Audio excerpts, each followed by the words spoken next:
സമയക്കുറവും സാഹചര്യ പ്രശ്നങ്ങളും ഇനി ചികിത്സ തേടുന്നതിന് ഒരു തടസ്സമേയല്ല. ലാബ്സ് MHLന്റെ എല്ലാ സ്ഥാപനങ്ങളിലും ഓൺലൈൻ ഡോക്ടർ കൺസൾട്ടേഷൻ ലഭ്യമാണ്. RSS കൊടുങ്ങല്ലൂർ കാവിൽ മണ്ഡലത്തിന്റെ വിജയദശമി മഹോത്സവം നടന്നു. RSS കാവിൽ മണ്ഡലം വിജയദശമി മഹോത്സവത്തോടനുബന്ധിച്ച് ഊഴുവത്തുകടവ് മയൂരേശ്വരപുരം ക്ഷേത്ര പരിസരത്തു നിന്നും ഗണവേഷധാരികളുടെ പദസഞ്ചലനം നടന്നു.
വൈകിട്ട് പറപ്പുള്ളി ബസാറിൽ പദസഞ്ചലനം സമാപിച്ചതിനു ശേഷം നടന്ന പൊതുസമ്മേളനത്തിൽ ഡോക്ടർ സജിത് N. വിജയൻ അധ്യക്ഷത വഹിച്ചു.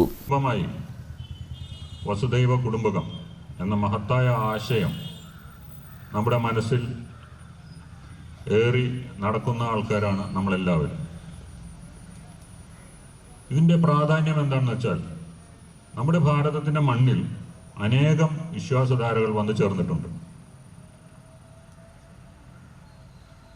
ഈ വിശ്വാസധാരകളെല്ലാം സമാധാനത്തോടെ നിലനിന്ന് ഈ രാജ്യത്ത് മുന്നേറിക്കൊണ്ടിരുന്നത് ഈ ഹൈന്ദവ ചിന്താഗതിയുടെ അടിത്തറ ഉള്ളതുകൊണ്ടാണ്. സ്വരാഷ്ട്രീയന്മാർ വന്നു, ക്രിസ്ത്യാനികൾ വന്നു, ജൂതന്മാർ വന്നു. ഇവർക്കെല്ലാവർക്കും സ്വതന്ത്രമായി ജീവിക്കാനും ആരാധിക്കാനും ഇവിടെ സ്വാതന്ത്ര്യം ലഭിച്ചു. ഇതെന്താ കാരണം? പലരും ഇപ്പോൾ രാഷ്ട്രീയത്തിൽ പറയും ഭാരതത്തിൽ മതേതരത്വം ഉണ്ട്, അതിന് കാരണം നമ്മുടെ ഭരണഘടനയാണ്. പക്ഷേ നമ്മുടെ ഭരണഘടനയൊക്കെ ഉണ്ടാവുന്നതിന് എത്രയോ നൂറ്റാണ്ടുകൾക്ക് മുൻപ് നമ്മുടെ നാട്ടിൽ വന്ന ആളുകൾക്ക്, മറ്റ് ചിന്താഗതിയിൽ നിന്ന് വന്ന ആളുകൾക്ക് വളരെ സമാധാനപരമായും വളരെ സൗഹാർദ്ദപരമായും ഇവിടെ ജീവിക്കാൻ പറ്റിയത് ഒരു ഭരണഘടനയുടെയും പിൻബലത്തോടെയല്ല, നമ്മുടെ സംസ്കാരത്തിൻ്റെ ഔന്നത്യം കൊണ്ടാണത്. ആ സാഹോദര്യം നമ്മുടെ നാട്ടിൽ നിലനിൽക്കണമെങ്കിൽ ഹൈന്ദവ സംസ്കാരം ബലപ്പെട്ട് നിന്നാലേ അത്തരം സമാധാനപൂർണമായ സന്തോഷകരമായ ഒരു ജീവിതം നമ്മുടെ നാട്ടിലുണ്ടാകുകയുള്ളൂ. ഇവിടെയാണ് RSSന്റെ പ്രസക്തി. കാരണം ഭാരതത്തിൽ മതേതരത്വം നിലനിൽക്കണമെങ്കിൽ അതിൻ്റെ ഏക ഗ്യാരണ്ടി തൃശൂർ വിഭാഗ് പര്യാവരൺ സംയോജക് KN ഗോപി വിജയദശമി സന്ദേശം നൽകി.